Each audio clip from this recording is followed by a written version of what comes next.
Bonjour et bienvenue dans ce nouvel épisode.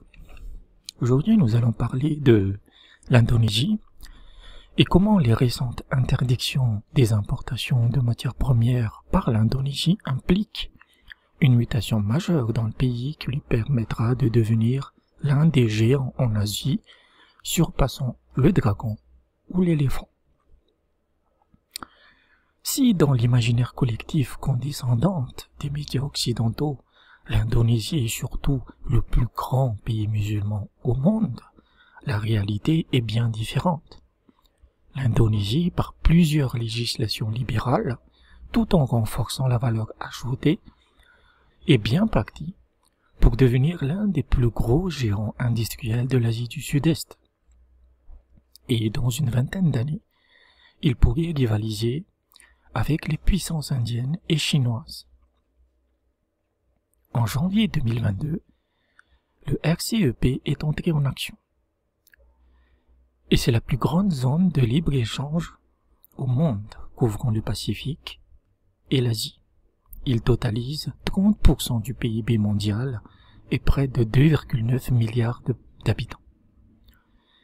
L'Indonésie a traîné les pieds pour entrer dans le RCEP, mais le président Joko Widodo va le ratifier avant la fin de 2022. Comme le RCEP supprime les taxes douanières sur 92% des produits, l'opposition indonésienne a craint que cela décapite les industries locales qui ne pourraient pas rivaliser avec la concurrence chinoise. Mais pour le gouvernement de l'Indonésie, il estime que certes, il y aura un déficit d'exportation dans les premières années du RCEP, mais qu'à l'horizon 2040, il va permettre de dégager un surplus d'exportation de 1 milliard de dollars contre 390 millions de dollars actuellement. À terme, les entreprises indonésiennes vont s'adapter et se hisser au niveau de la concurrence chinoise et booster leur exportation vers la Chine. Le développement fulgurant de l'Indonésie commence dans les années 90, lorsque le gouvernement procède à de nombreuses dérégulations pour créer des entreprises tournées vers l'exportation.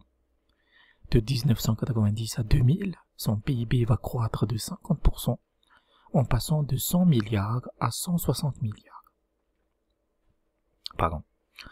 Mais c'est à partir de 2000 que la machine indonésienne va mettre le turbo et multiplier son PIB par 10, passant de 160 milliards à plus de 1000 milliards aujourd'hui. On voit un développement similaire dans tous les pays asiatiques, car la forge du dragon tournait à plein régime et cela entraînait tous les pays voisins avec eux. L'Indonésie, c'est donc un PIB de 1058 milliards de dollars pour 273 millions de personnes.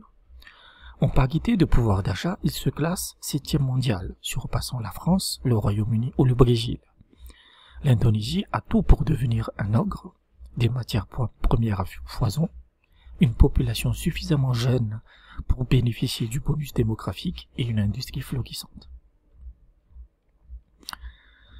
De plus, les dirigeants indonésiens ont affiché un souverainisme et un nationalisme à toute épreuve dans leurs choix politiques et économiques. Et ces deux piliers ont permis à l'Indonésie de devenir la 7e économie au monde.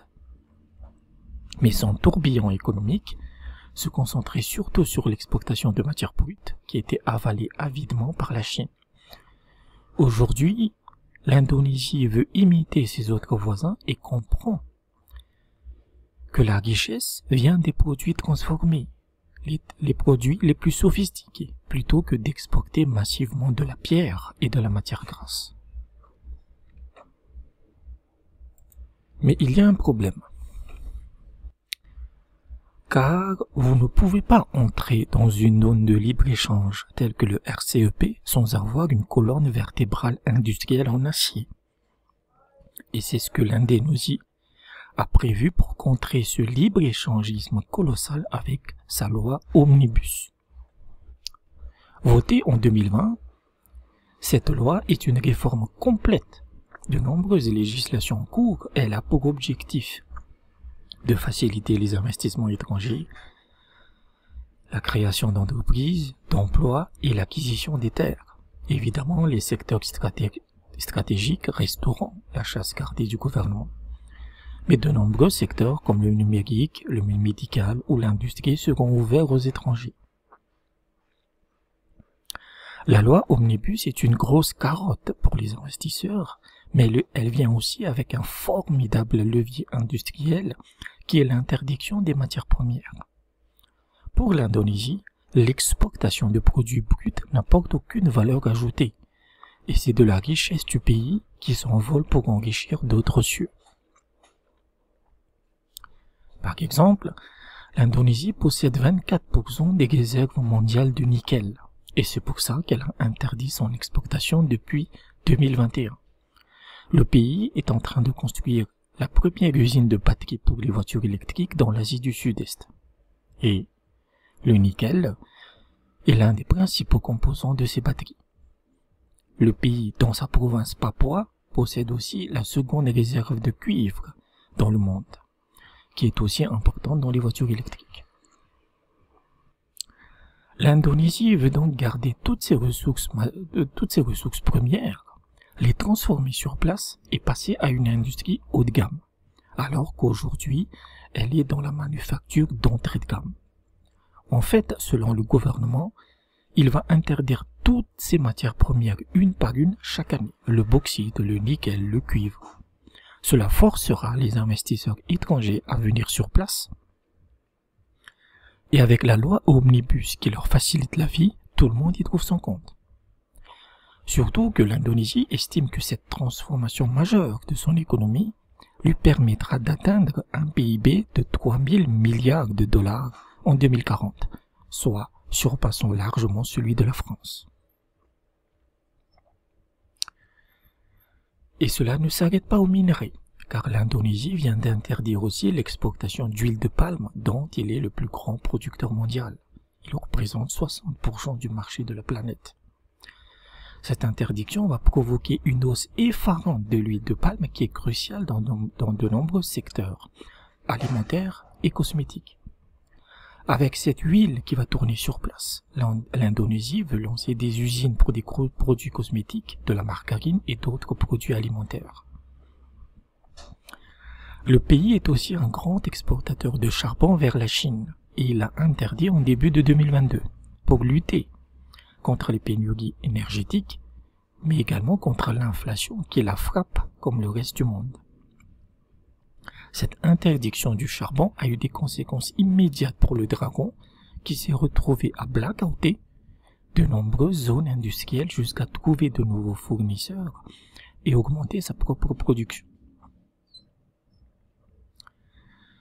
L'économie numérique n'est pas en reste, puisqu'en 2025, le secteur numérique indonésien pèsera 125 milliards de dollars.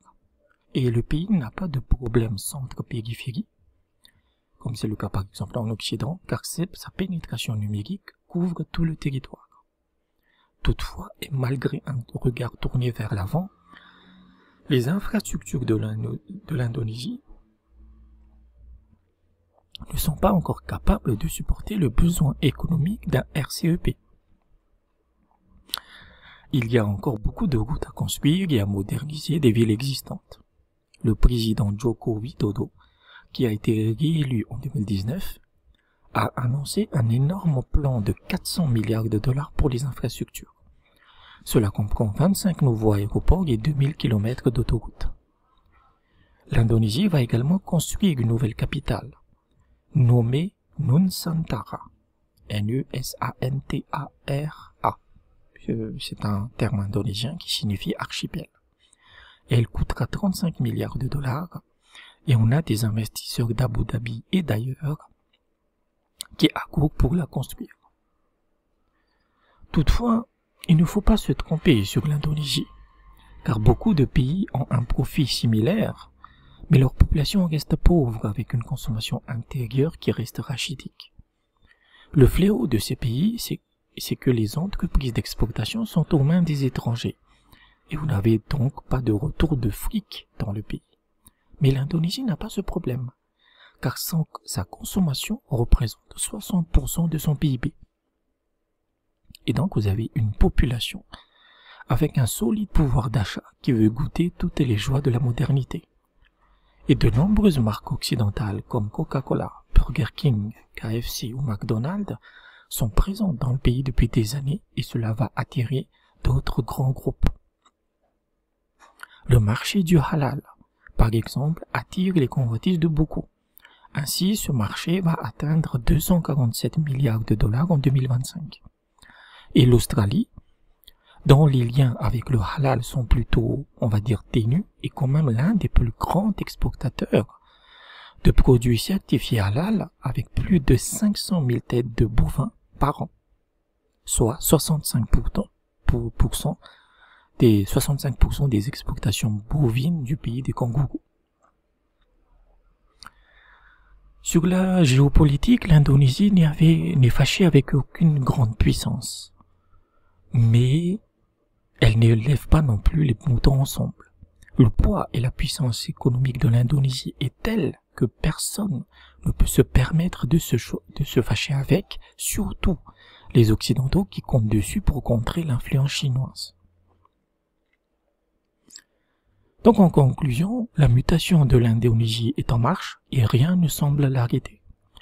Un libre-échangisme qui est combiné avec un boost massif de produits transformés et qui sont associés à l'une des consommations intérieures les plus fortes au monde. Et dans quelques années, l'Indonésie deviendra aussi puissant que la Chine ou l'Inde et elle aura son propre mot à dire dans le concert des nations. Et dans le nouveau monde qui arrive, dont je parle à chaque fois dans mes épisodes, c'est donc encore un pays asiatique qui émerge. Et quand on fait le contraste de l'Indonésie avec l'Occident, alors on se rend compte que l'Occident s'enfonce de plus en plus dans une crise perpétuelle de malaise, de névrose, d'hystérie, d'un dépeuplement démographique et une économie qui ressemble de plus en plus à un cimetière d'éléphants. Et même s'il est petit, le dragon du Komodo, animal emblématique de l'Indonésie, commence à donner de la voix avec un rugissement qui va influencer tout le visage de l'Asie du Sud-Est. Merci d'avoir écouté cet épisode et à bientôt.